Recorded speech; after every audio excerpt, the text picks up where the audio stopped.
So we have some breaking news to report tonight. It comes from both the New York Times and the Wall Street Journal. Both newspapers late tonight have just published major stories about a coming escalation of the U.S. war against ISIS, specifically our war against ISIS inside Iraq. And this is a big deal.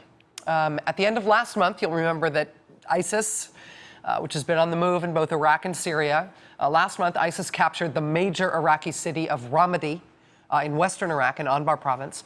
That ISIS victory at the time seemed to sort of stun U.S. military officials. The Defense Secretary Ash Carter initially said the Iraqi army showed no will to fight against ISIS there, and said that Iraqi troops turned and ran in the face of those ISIS fighters advancing on Ramadi. However it happened, that ISIS victory in Ramadi last month appears to have been the trigger for what is now a major shift in U.S. strategy in that war.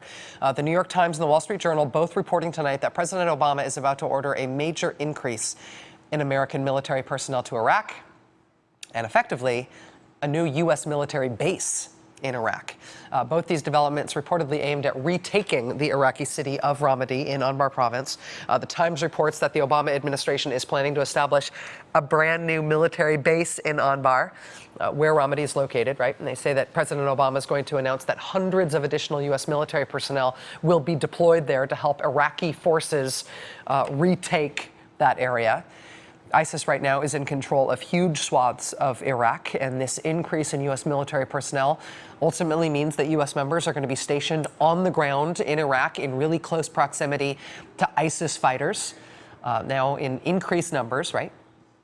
The Wall Street Journal reports tonight that after the fall of Ramadi, President Obama asked the Pentagon for new options about how to reclaim that city. They say those new options were presented to the president last week. He has essentially been fine-tuning the plan since then. The Journal says the plan calls for 500 more American personnel to be sent to Iraq to operate out of that new base in Anbar province.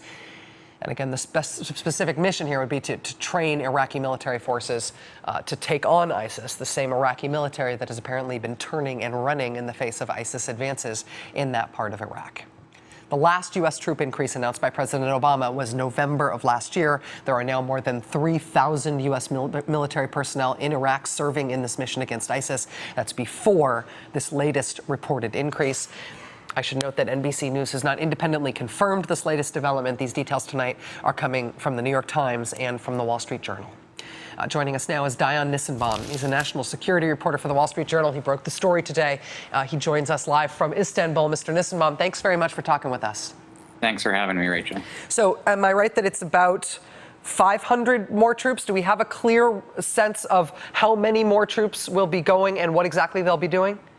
I think that's one of the things they're still trying to fine-tune, is because when you send in more advisors, you need to provide more security for those people to move around. But we're looking at what sounds like 400 to 500 more advisors going to this new base. And what's especially interesting is that they're not there to train the Iraqi forces as much as they are to help them craft the plan to retake Ramadi. And that's really the significant shift in the strategy. In terms of the material difference there, crafting the plan versus advising them, do you mean by that that they'll actually be more involved in the actual fighting? They're not going to be more out forward as some critics of the president's plan have called for in terms of helping to target Islamic State positions or things like that. But they are going to have a hands-on role in devising the strategy for retaking Ramadi, as opposed to just training forces in sort of the basics of soldiering. The other major news here is, of course, the idea of a new U.S. military base on the ground in Iraq. Why is that so important to this type of escalation? What the military officials have been saying is that they established one base in Anbar where they have been doing some of this work in advising and training. And they've had some success there, they say, in helping plan strategy and retake some of these towns from Islamic State. So they want to replicate that with a second base, which is a little bit more further out, a little bit closer to the front lines. And it does put Americans probably at a greater risk of potentially being drawn into direct combat with Islamic State as they move to and from the base. How much of the area around where this base would be is actually under Islamic State control? Obviously, I'm just thinking about the job of defending that base, keeping personnel safe on that base. Is that going to become, in effect, a combat mission just because of the presence of Islamic State fighters in that area?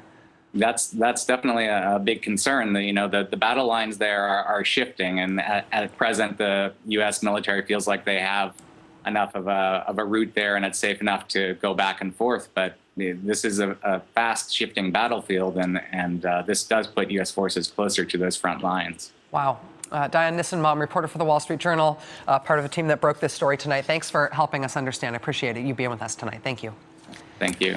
Mr. Nissenbaum joining us live from Istanbul. I got to say, it is one thing, just as a citizen, to see the U.S. military presence in Iraq balloon, right? To see this fight against ISIS escalate the way that it has, both in Iraq, both in Syria and in Iraq, but particularly in Iraq.